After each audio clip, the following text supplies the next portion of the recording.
and they know we're watching, which is always good. What's going on, guys? So I got this video sent to me on Instagram. They said, hey Josh, react to this. And I said, what is this? And I looked at it and it was how employers could be spying on you while working from home. And I've made plenty of videos about how employers track you and monitor you and all that stuff. And I was like, I don't know. That's kind of redundant content. But I watched it and I was like, wait. Hold on. It's not just showcasing the software. It's the CEOs and the people and the upper areas of the business that are explaining why they want to track you. And basically that they don't trust you.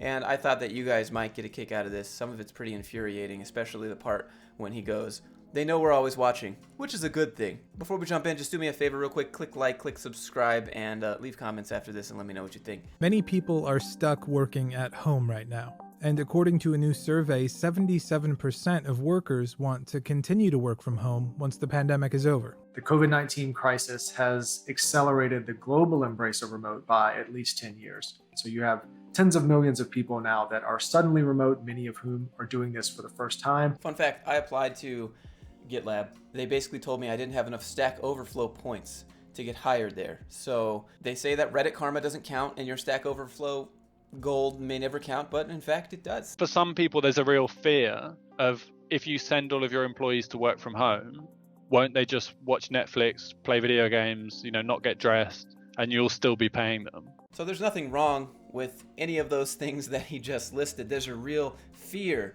There's nothing wrong with not getting dressed if you're working at home. Hey, that's great.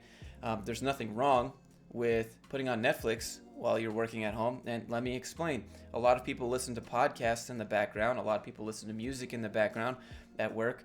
A lot of people listen to Netflix in the background at work. It doesn't mean that they're not doing anything. The idea of being tracked at work isn't anything new.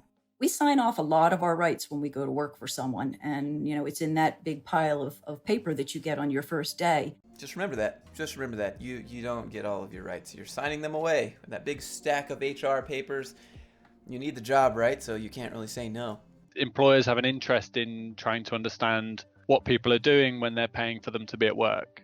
Anyone who works in IT can tell you that if you are in fact working in the employer's place of business using employer provided laptops and or other computer equipment, and you are transmitting information across employer owned networks, you are absolutely being monitored and surveilled. In the UK, for example, it's been very common to have biometric scanners for cleaners to know how long they've been in a room for. And many companies that existed pre-pandemic have already developed software to track employees in. They're taking screenshots of everything that he's doing. They can even see his file transfers up here. This is keystrokes? They're tracking keystrokes? We take a number of data points, be it a CRM tool that they're currently using, a phone system like a Vonage, an email system, it could be G Suite or Microsoft 365. We aggregate all those data points in a real-time proprietary dashboard that provides them a weighted score. We record and transcribe all your phone calls. Now, to me, that doesn't sound good in any way, shape, or form. It just sounds like they're using you to help develop their AI, probably. But here's the problem with all this tracking. There used to be this thing called innocent until proven guilty. And tracking flip-flops that to be guilty until proven innocent. Because if you don't have anything to hide, then what are you worried about? And this is the biggest argument that you'll get from these people. What are you worried about? I should be able to see everything that you're doing. And that's just not okay. All of it is recorded. We use AI tools to massage that into a real-time score that you see, as does your boss and the CEO and the VP of sales and the chief revenue officer. Everyone is seeing the productivity. You are now officially a human robot, I guess. And so the way that they try to market this is that, well, you can use it to compete and have fun against your peers. And so all your peers can see that you're not doing as much as the other people. And it's just it's a race to the bottom. And it's a tool that you could gauge yourself against your peers. This is such bullshit. It's a tool that you could use to gauge yourself against your peers. Again, that's a race to the bottom, and that's a win for all the managers and the executives and the CEOs, but for the employees, that's a race to the bottom. That will create a terrible work culture. One example of a company that uses ProtoScore is Vonage. I've recently, in the last year, pre-pandemic gone to a virtual sales force because of the capabilities with ProtoScore. Was there ever any pushback from employees that are like, oh, I don't like that you're tracking everything. This feels a little too big brothery? You know, of course, it depends. But again, that always depends on who, you know, in sales, if you want to be victim, you can always play the victim. Hold on.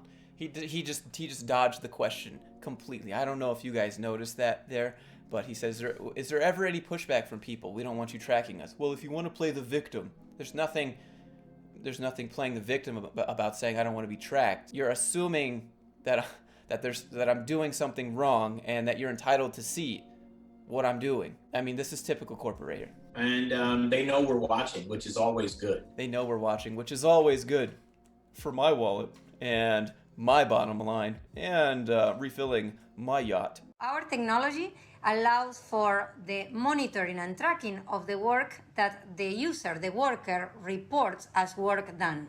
Basically, instead of reporting to an office, we report to the cloud. And the cloud is the canvas, and digitizing the workflow enables us to work better and keep people accountable for the work that they do. What they should do is say, this is the work, here's when I need it done by, get it done. If you don't get it done, let's have a conversation about it. If you don't get it done again, well, bye. See you later. You know, if you don't trust your workers, hire better. Transparent Business says that this type of system is both easier for the worker and ultimately results in them having more privacy. It's about consent. Hold on. It doesn't sound like it's consent if you're required to sign it to keep your job. That doesn't sound like consent. That just sounds like, well, I have to have my paycheck and I don't have any other jobs lined up, so I'll sign. When you have a worker going to the office, you are monitoring them all the time. There are cameras everywhere, and this is an invasion to the privacy. People are super stressed out. They don't need a micromanager on top of their head. So with this, they just can say, okay, my process is transparent. I'm actually working. So as I'm actually working, I can share what I'm doing. About a year in, they switched over to this real-time energy. So instead of going per case, it was per amount of time that you were actively working. And they knew exactly when you started your computer and you logged in, how much time you were on the phone. Everything was marked. On my one-on-one, I got in trouble because I had too much non-productive work. I didn't move my mouse, or I had too much lock time or something, and I got in trouble. And that upset me because I know I'm a hard worker. And here's the thing, yeah, with those sorts of software where it tracks your inputs and your mouse movements and stuff, that is not an indication of hard work or not. Hard work happens up here, especially in the knowledge field. It happens up here, and a lot of times you're solving up here and taking that output and putting it here. So when you're not moving your mouse, you're not typing, it doesn't mean you're not working. As a C-level employee or colleague myself, as a person, I've always been very fearful of employees being remote. I've always wanted them in the office. I wanted to look at them, feel them. I'm a very tactile leader, I think, and I wanted that. And I was always uncomfortable. Are they working? That was me at every single cubicle that I've ever been in. Not really. It wasn't that open with it. I mean, I disguised it way better than that. But like, this is, like if you can relate. But if you look at the academic research on the topic, you find that these systems might not be accomplishing what you expect. The evidence most broadly in the academic literature is that hard quantitative targets don't work. They don't make people feel good about their work. They don't make people feel happy and secure in their employment. And so they tend to have an effect of, well, burnout is one of the main ones, and decreasing morale. Implementing surveillance or productivity tracking essentially masks a deeper, more systemic issue.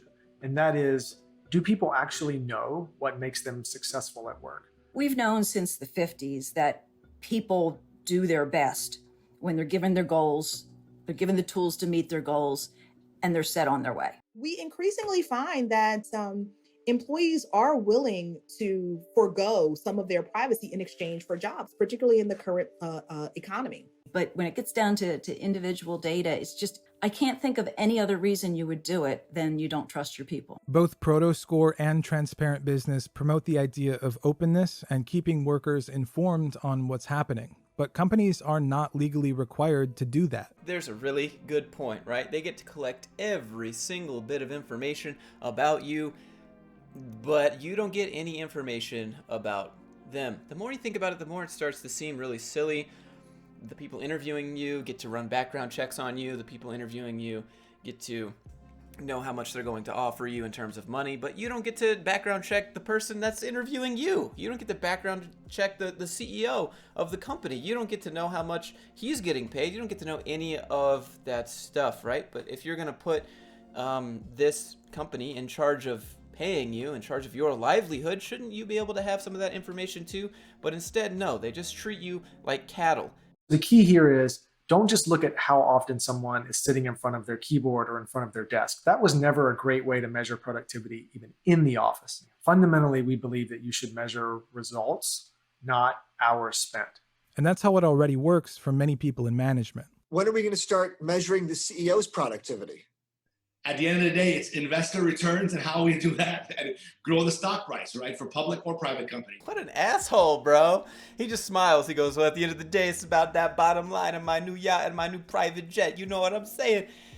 So sleazy, bro. Personally, I would never work for an organization that wants to track you, and I would suggest you guys think long and hard if you really want to be part of that, because the more people that sign on, the more employers are going to see other employers do it, and then everyone's just going to be tracking everyone, and you will be put on the defensive by every company thinking that, well, if you don't want to be tracked, then you must be doing something wrong.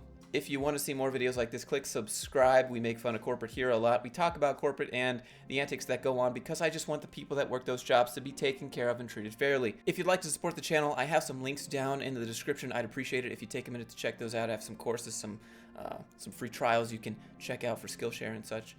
And I guess that's it. I'll see you guys in the next one. Thanks so much for being here.